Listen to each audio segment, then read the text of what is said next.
Hello. Now that the show is over, let us talk a little about Ahsoka. I haven't got time for this Mickey Mouse bullshit! Yes. I realize there are many videos and reviews of the show praising and shitting on it. Polarizing to say the least. I have not seen the show, and I have only seen a few episodes of Rebels. The show was too juvenile, which was the show's target demographic. However, I have seen the Clone Wars cartoon. In regards to the Ahsoka show and the reviews I have seen, I agree with the following. The late Ray Stevenson looks good. If all you care about is seeing lightsabers clashing, the show checks that box. The action choreography was as weak sauce as water with the taste of lead pipe.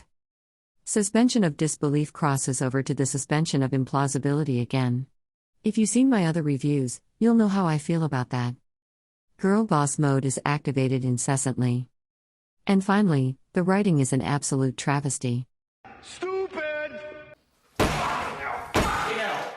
With all of that said, I only want to key in on two things. The character of Ahsoka and Grand Admiral Thrawn. Comparing them is also in essence a comparison of their creators, Dave Filoni and Timothy Zahn. To give a little background on the characters, Grand Admiral Thrawn was created in the Star Wars Legends or Expanded Universe, which was decanonized by Disney. Fucking hell. Based off of the novels by Zahn, Thrawn was ordered by Emperor Palpatine to begin a campaign of conquest in the unknown regions. His campaign was complete 5 years after Episode 6, which is where Heir to the Empire begins.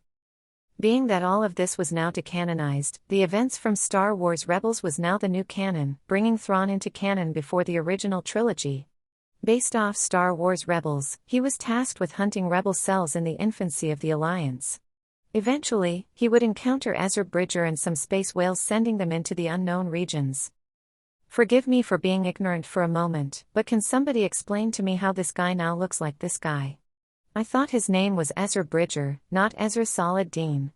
Can somebody tell me why Ezra looks and dresses like a Muslim? Okay, digression over. I have read the Zahn novels. Thrawn is a brilliant tactician able to win battles even when he is outnumbered. To be fair, Zahn himself states that Thrawn's portrayal in Rebels is accurate and the writers understood the character. In regards to myself, I don't care if Zahn endorses the show. Being that his created character was not only killed off by himself, I feel he was at the very least happy to see his character be recanonized and be portrayed in a show.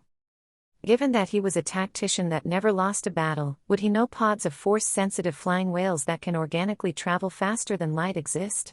Probably not, and you know who else wouldn't believe this? Everyone! Stupid! Yes. I think the space whales are stupid, and they were pulled straight out of Dave Filoni's ass to stay in line with the original trilogy's canon.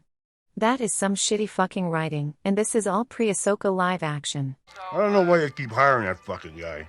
Even if Timothy Zahn said to me directly that he endorses that episode, and said the writing was brilliant, I wouldn't believe him. However, Rebels was written for kids. It was aired not on the Disney Channel, but Disney XD, which stated a demographic of 6 to 11-year-olds. Given the target demographic, it is unfair to hold Filoni to the standards of Zahn, where the novels are targeted to young adults and up.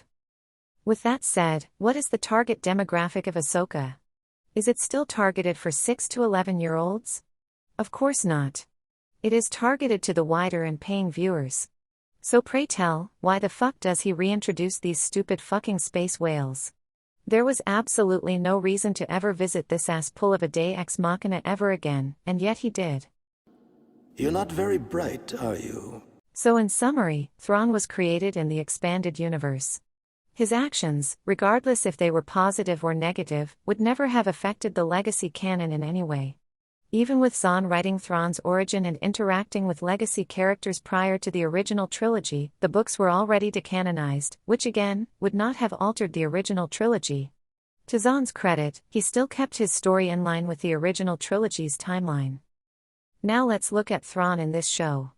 The Chimera is stuck here in the unknown regions since being sent there by Ezra and the space whales. Apparently, Titus Pullo wants to find him and bring him back to the known galaxy for some reason. And to bring him back, some galactic sympathizer is building a hyperdrive ring in order to bring him back. Anyway, when we first meet Thrawn, apparently his entire crew are assembled and chant his name. What the fuck? Apparently, these aren't stormtroopers, but rather zombie stormtroopers. Now this begs the question of what the fuck has been going here, and yet we get all of Jack and shit and exposition.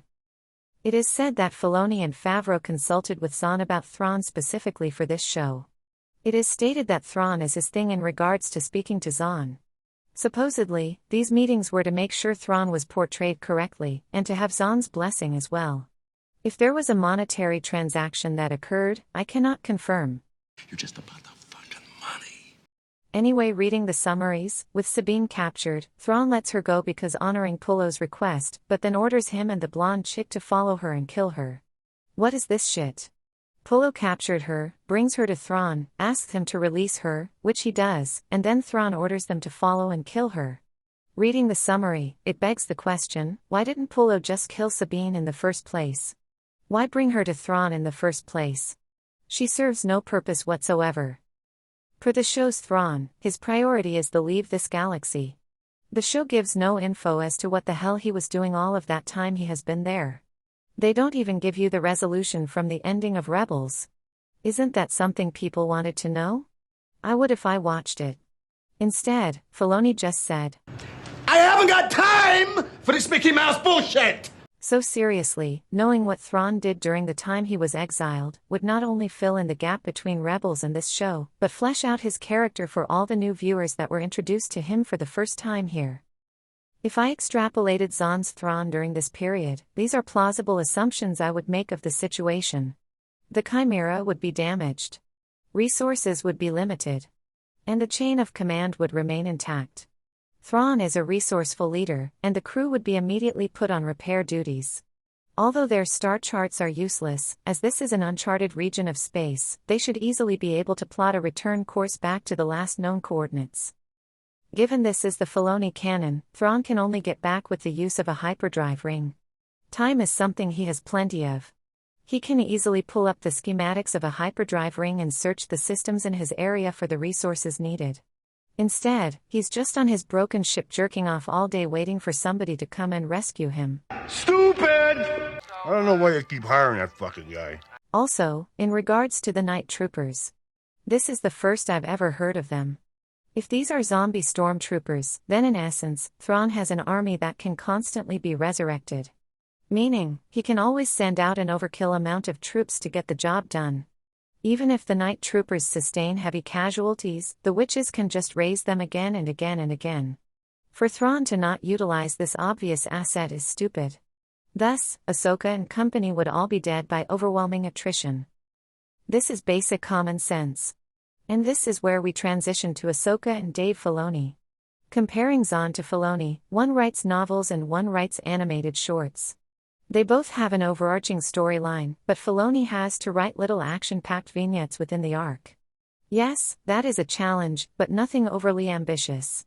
The issue is the choices he makes. The overall story needs to fit in line with the original trilogy's canon, and it needs to make sense. You can't pull out of your ass last minute a pod of force-sensitive space whales that can travel faster than light organically. That's not only fucking stupid. That's fucking lazy. I haven't got time for this Mickey Mouse bullshit! When I heard of Ahsoka the character for the first time, my first conclusion was she's going to die at the end of the Clone Wars show in order to keep the original trilogy canon intact. Of course she wasn't. She survived and lived through the entire original trilogy nowhere to be found, and they really needed a Jedi during this time. She knew Anakin was Darth Vader and she bested him. Are you fucking joking? She fought Darth Maul and bested him as well, and she was no longer receiving any further training from Anakin. Fucking hell. This does give character growth to Ahsoka, but what is the cost? It reduces the characters that have already been previously established. We always thought that Darth Vader was a super evil badass, and then we learned that he's bested by his former Padawan. Get the fuck out of here. They fucked up Luke. They fucked up Han. They fucked up Boba Fett. They fucked up Obi-Wan. And they fucked up Darth Vader. And what did we gain? A Mary Sue. An angsty bitch. A Vespa gang of fuckheads. A biatch from the hood. And another Mary Sue. I I haven't got time for this Mickey Mouse bullshit! The other issue with Ahsoka is moving from animated to live action. The mediums are completely different, and with the Clone Wars having many fast-paced lightsaber duels, that will never translate the same way in live action. Look at some of these duels from the Clone Wars. Yes, they look good, and it doesn't have to be realistic because it's not. Moving to live action, it's forced to be realistic, and clearly Rosario Dawson is completely out of her element. She sucks at action choreography, and she simply does not have the dexterity to wield two sabers at once and look competent doing so. Physical strength was never a factor in the Clone Wars. Ahsoka could always hold back a physically stronger opponent's saber strike. As a dual-bladed wielder, she could still hold back a two-handed strike with a single hand. Yes, it looks cool and the action is fast-paced, but when you move it to live action and it's slowed down naturally, it doesn't look cool anymore. It just looks wrong. No more! So in conclusion, it is all too clear that Dave Filoni is not the savior of Star Wars. He's clearly not a capable live-action director, and he clearly is not a quality showrunner outside of animated shorts with a children's demographic. He can't write adult-level or even young adult-level drama, and as long as he has the execs blowing smoke up his ass, why would he even change? Given a second season has already been greenlit, let's just throw around some ideas that would fix the show. First and foremost, hire some action stunt actors to perform the lightsaber duels. The chick that plays Sabine Wren supposedly has a black belt in Taekwondo. Nobody cares if your martial arts training amounts to fuck all on screen. Also, as a side note, Charlie Sheen has something to say about Sabine. You wear too much eye makeup.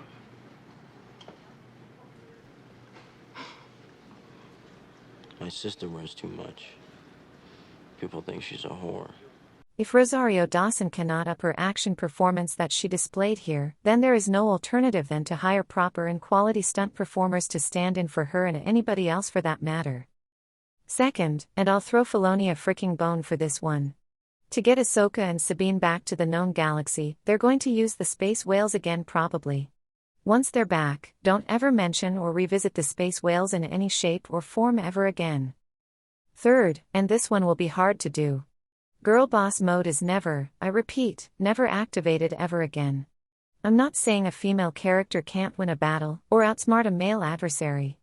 I'm saying that if it does happen, it had better be earned and be 100% plausible. It's been done before time after time in previous movies and shows. You want a better show? Put some fucking effort into the writing that satisfies the viewers as well as your overlords. Clean up this mess! And finally, don't give the protagonists a break. Roadblock after roadblock after roadblock should be thrown at them, and our protagonists must constantly overcome them. If the roadblocks are too easy to overcome, if there are never any consequences for their actions or inactions, then we are watching a show that is devoid of any drama. Is that what they want? Hell, even reality TV shows create false drama for the viewers. Fuck off out of here! Me! Get out! Hey, excuse me, madam! Pressure. Fuck me! How about fuck you? The show Silicon Valley, a half-hour comedy show created by Mike Judge, the creator of Beavis and Butt-Head, in the overall story arc, never gave our protagonists a real chance to smell the roses. So even if you came for the jokes, you couldn't help but get caught up in the storyline. Fucking, am I right? You know I'm right. This guy fucks. Thank you. Hey, what's up, Al-Qaeda? And that will do it for this video. Looking at all of the videos on YouTube, a show like Ahsoka is broken into two types: shills and hate watchers. I do my best not to hate watch, but I am interested to a small extent and will watch reviews only. I cannot watch cringy shills recording their nerdgasms, and objectively the hate watchers are mostly right. So let me make this video official. Fucking hell. To my handful of subscribers, many thanks as always. Thank you for watching, and I hope to see you back in my next video. Until then. I haven't got time for this Mickey Mouse bullshit!